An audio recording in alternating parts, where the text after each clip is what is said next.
Hello and welcome to my channel. I'm Sam Zagar. We are jumping into a YouTube reading and I should be looking very, very clear to you. I've changed a little bit of my filming as the result of honestly a third line absolute screw up.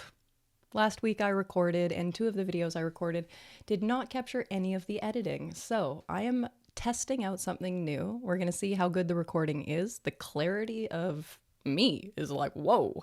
That's way better than what Zoom was doing. I'm using my iPhone camera. But will this actually work? I don't know. Let's get into the intake form for this client. Are you having a problem you need help with? I would like help on my path to becoming more myself. I'm working on so many parts of my life, trusting and using my strategy and authority as much as I'm already capable of, and getting deeper into everything that comes up in human design. Seeing myself isn't easy. I sometimes don't trust that I can even use my authority correctly. I find myself in a balancing act of developing a sense of the self and having to go back to the not-self world to make a living and deal with others. My whole life feels like it's shifting to the self world, letting go of the homogenized parts. I feel like I'd like to give my mind something to do to shut up and better accept the process. What's your biggest question? A little background. In August of last year, a way presented itself for me to finally leave my employee job after 10 years of management in different roles in the healthcare sector to start as a freelance copywriter. I love creating text, getting to know the client and their products and what they want to say and help them with it. For the past 2 months, I've started to become visible, to share actual thoughts and work, to build a portfolio. Somehow it also happened I started on my HD guide journey with a few friends who wanted information on human design, and I love it so much. It's why I also started to feel into what I want to share and started an Instagram account.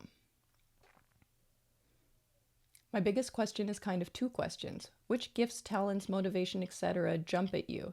What do you intuitively associate them with related to a life and professional background? How can I use my gifts, talents, mechanics specifically to succeed in copywriting or creative content to find more clients to pay for my living? I love this creative job. At the same time, I want to be able to explore my HD guide interests. I'm not so good at seeing myself, like Cold Thirst, Wide Valley, or my perspective on hope motivation. It's hard for me to translate this into examples of daily life. What else are you curious about? This person's curious a lot of a lot. In fact, actually, I'm not going to read out everything that they're curious about because it's a huge list of hobbies and interests. So let me just say it's a huge list of hobbies and interests, and let's get into the reading. In general, I do have another person here who is asking about the 4 transformations. They want clarity on variable stuff, but they also are like, I don't even necessarily know if I really know my authority. So we're looking at an emotional projector. That's the first thing. The second thing is this is a quad right person. Quad right, okay?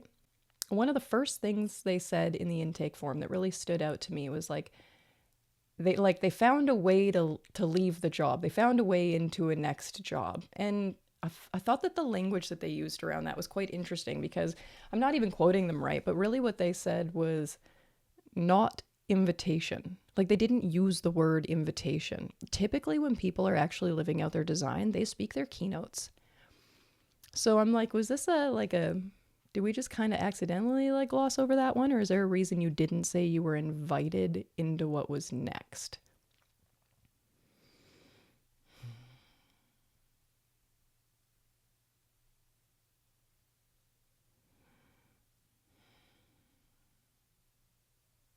This person, let's start with, I don't even know if I really understand my authority. We always start with strategy and authority. So what is that for this person?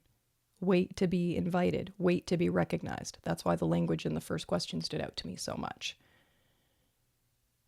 Wait for clarity. It's not only wait to be recognized and invited, it's wait for clarity. I have double waiting for this person. So what exactly is the clarity? I've got someone here with the channel of recognition. It is consciously defined, all in black. This person knows that they are emotionally defined. This person knows they have emotional definition. Their personality Earth is 30.1, and their personality North Node is 41. So the definition for their channel is really significant in them. It's not like their channel is hiding down in Pluto and Neptune. It's like, this is the sun and then or sorry, it's like this is the Earth and this is the North Node. These feel quite significant. I feel like this person actually has like a small blessing for this person is that we have significant placements for the emotional definition. It is consciously defined. But then the disadvantage for this person is the split definition. Part of what I didn't read in the intake form with the hobbies and interests included a little bit of recognition for their voice. So I do have someone with a defined vocal channel. So there's a quality of them that is self-projected, but there's no self-projected authority. So what's the difference between someone with a self-projected channel and someone with self-projected authority? This person still has emotional authority and has to wait for clarity. So when they're talking, their soundboarding isn't necessarily part of their authority. It's just not a part of their authority. It's part of their process, but it's not a part of their authority. And then I have another split definition that goes up into the head and the ajna. So I've got a little bit of that floating head problem, and that channel is unconscious. Which means that for this person, it's almost like they're carrying around a thinking component of them that doesn't really turn off. I would see this person as like kind of able to get lost in their own thoughts. Now let me extend that into what it is to be a quad right variable configuration. To the rest of the world, this person definitely looks like they're getting lost in their own thoughts.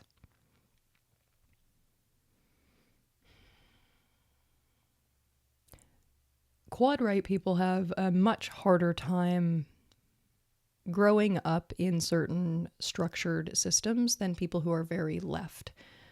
And what I mean by structured systems, let's say a public school system or most school systems, there are qualities in wanting like the children to be focused, active, attentive, planning, foresight. What's your goal? Like that's a very, very left way of operating. Now, when I have an active brain and a strategic mind, I tend to meet someone who is like outwardly neurotic. Like you can tell that they get very like wrapped up in their intense, fast, kind of almost like rapid thinking. But when I've got someone who's way more right, it's not so much rapid thinking as it's, and I don't like the word slow because most people when they hear slow, they're going to knock the intelligence in some way, and that's not what I'm saying. But it's more like an intentional processing, a more like thorough form of processing. So this person is like actually in a very, very deep thought process, but it's not so much like outwardly active as it is more like innerly aware, observant, processing, reflective. Again, think of what the receptive senses are. We would have meditation sense, judgment sense, and acceptance sense. These are more like inner thoughtful kind of senses. Now, when I pair this like deep, deep inner thoughtfulness with also a defined head and ajna that's floating and unconscious and individual and mutative and comes in a knowing pulse, I would feel like this person really has like quite their own inner world. And when they gave me this example of like, I love this and this and this and this and this and this, like at very first glance, I could be like, this is borderline MG-ish in terms of how many different interests this person has. But there's a difference between like being interested in lots of things and being productive with your interests in lots of things. It's one thing to like read about herbal medicine. It's another thing to be like, I'm going to start producing herbal medicine and make the company and now, just because this person has a lot of interests, hobbies, things like that, it doesn't mean they're meant to be the doer of the things. And if I zoom back out to this first line profile, I see this person as like deeply interested, deeply curious about how the world works around them. I see this person as likely wanting to try a lot of different things, but just because they try it doesn't mean that it's like their thing. Like if this person, wants to make sourdough bread and they learn how to make sourdough bread, it doesn't mean they become the baker. Even if they're excellent at it, it doesn't mean they start a business out of it. It means there was something that they wanted to learn to do and have an experience with. This is a very 1-3 profile. It's kind of like staring at the ground and lost in your own little world. Between the 1-3, the mental definition, the quad right, I really see hope motivation. This is definitely someone who's kind of in their own little world. And that's what I want for them. Like, that feels safe and protective for them. Now, they made an acknowledgement of like wanting to know kind of like how to bring the 4 transformations into real life. Let's make it feel more, what do they actually live as? Now, the coolest thing with a quad right is we know, you should know at this point if you've been following along, if we have rightness, it's because at the tonal level we're dealing with either a 4, 5, or 6. And for this person, we can see a lot of 5th tone. 1/5 color, 3/5 tones, 1/6 tone. So I have quite a few higher numbers here, but it's the tonal level that determines the leftness or rightness. So because I have oh my goodness, of course we have another feelings cognition person. This is a feelings cognition person with a values environment, with a quality of feelings within the values environment. Their view perspective is wanting view, but again, I have a 5th tone behind it, which means that their wanting view has a quality of judgment sense. This person doesn't actually have judgment sense. If we're going to talk about their sense, we're going to say that they have acceptance sense, which is a 6th tone. But you should have been hearing a lot of 5 there. 5. What's my keynote for 5s? The uncomfortable truth is my dominant keynote. The heretic, the person who gives the uncomfortable, usually practical and somewhat universalized to strangers, practical, uncomfortable truth. This isn't actually a 5th line profile. I don't actually have like a proper heretic here, and I don't have a 10.5 behavioral role gate. I very much have like the 1 and the 3. But in terms of like how this person feels regulated, the 5 has a lot to do with it. The feeling, the acoustic, the frequency, and really like the quality of truth. Even think about like guilt motivation and judgment sense. Like there's a quality here of like saying and doing the hard thing. What's interesting to me though is I've got hope motivation for this person. So wherever our 4 transformations take us to, it should turn this person into quality outer authority that goes through like a colored lens of hopefulness. Okay, so let's start at the beginning. Passive brain. Don't talk to this person too early. Don't wake them up too early. The most simple way for me to say the difference between a passive brain and an active brain in terms of lifestyle and how they actually like to do their day, passive brain is sunrise. Active brain is light switch. Active brain is, I'm on.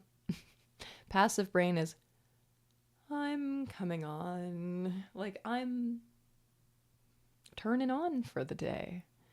So this is someone where I want to give them like sunrise time to wake up. And it's not that literal, like they don't need the sunrise. I mean like wake them up gently, wake them up slowly, wake them up nicely. I would let this is not an alarm clock person. And because this is not an alarm clock person, that can be difficult if this person expects to participate in the homogenized world and they're like, I have to go to work at 6 a.m. but I need an alarm clock to wake me up. I'm like, that probably doesn't feel that good for you. Cold thirst. Well, the rest of the world is drinking coffee. You want an iced one. And you know, most people who are cold thirst determination that I've talked to, like very few people actually follow this. Most people don't follow their cold thirst unless they live in a warm climate. Like I'm Canadian, all right, Northern Hemisphere. I'm coming out of my winter. It's March 1st, okay, coming out of winter. It's been cold here. If I was cold thirst, I might think like the environment was doing enough of that for me. But typically, this person should be having below body temperature things. Like as a little kid, they probably would have preferred like cereal over oatmeal because it would have had the cold milk in it. What is the coolness with it, which I can gently bring this person to life in the morning? And feelings cognition people, I feel like I've said this for most of them, but if you say something in the wrong tone to a feelings person, they're going to lose their appetite. The wrong acoustics will just like totally turn them off. Totally turn them off. Now, if I put this person in the right environment, Valley's environment, that's typically sea level. I don't want this person at high elevation. I want this person at low elevation. Valleys and mountains are very opposite from each other. Mountains is high, valleys is low. I want this person around sea level. And you might hear sea level and think shores. That's really not what shores is all about. Valleys is low. Think about the basin, being in the valley. Now, this person is a wide valley. Wide meaning right, but right for the body is really just mean observer. This is an observer body. So when I put them in the right valley, they become a watcher. But as soon as you have valley and you have the quality of feelings cognition behind it, or a fifth tone behind it ultimately, the acoustics are so significant. Like the valley is really about the acoustics. But the receptiveness or the passivity or the observer nature brings out a watching component. So when this person is in the right valley's environment, they watch, listen, watch, listen, watch, listen. They're also a third line within the environment and also a third line body just in general.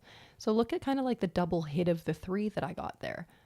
So yeah, chilling in the valleys, listening to the right acoustics, and then also bumping into people. Like this person bumps into the right valley, they bump into the right acoustics. There's a little bit of a trial and error process for how they're supposed to get to the right place. When they're in the right place, they see the right thing, which is ironic to say, to see the right thing when you're wanting view, because wanting view is actually to be more aware of what's missing. And so it's almost more about like what you don't see kind of gets your attention.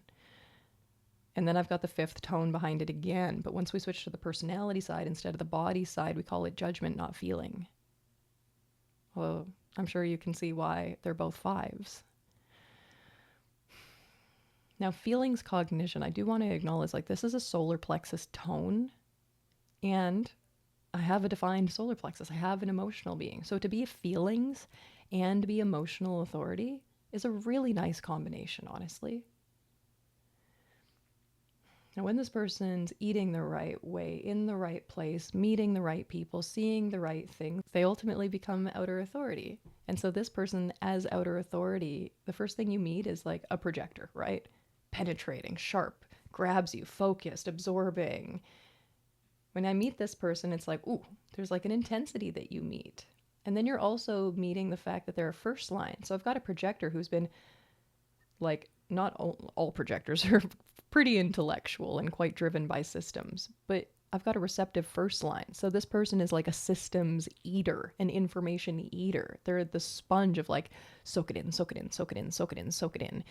The only time they really stop soaking it in is to go test it and play with it. But the 1-3s, they have a very kind of like unconfident, insecure way about them, because it's like research, research, research. I'm afraid I don't know enough. And then they go test it, and some part of them fails with the testing because that's the third line way. But do they blame the personality after that? Like, you really didn't know enough. It's like, no matter how much you know as the 1, you're always going to have to play with it and test it as the 3. This person deeply wants to be asked about what they've taken in. And there's a hope quality to it. Like, they genuinely like, I hope someone asks, I hope someone asks, I hope someone asks, which is perfect for them, because if they switch into guilt motivation, as much as the guilt, it would almost feel like he would almost want to try and like blend into the rest of them because of all the other qualities of 5 that they have in them. But if they go into their guilt, they'll lose their acceptance sense. And when Ra says, if you follow your mind and let it tell you what to do, you'll realize how stupid you really are. What he's saying is if you follow the mind when you're transferred, you lose your sense. You lose your actual genuine intelligence. And this person needs their acceptance sense to ultimately drive the intelligence of their outer authority. If they switch into guilt, they don't accept. In their hope, they can accept. I'm going to go back to one of the original things, and it was like they kind of got an opportunity to get out of something and into something else. But what I really wanted to know, like, even opportunity is a funny thing to say. Like, I got no fours, really. Were they really invited? Did you intentionally say what you said? Did you mean to say invited? Or did you hold back on the keynote there for a reason? Because whatever change you're going through right now, you don't fully feel that invited to. And like, in order for you to actually have clarity on your decision, you also have to have clarity on the strategy that led to the decision. So do you have questions about, like, is this a real invitation or not? Is this a real invitation or not? The best way to discern that is, does it feel like they're talking to you when they ask you for it? Are they actually offering you the kind of compensation that you need? Are you disappointed in the invitation? Disappointed is almost like a nicer way to say, did it make you bitter?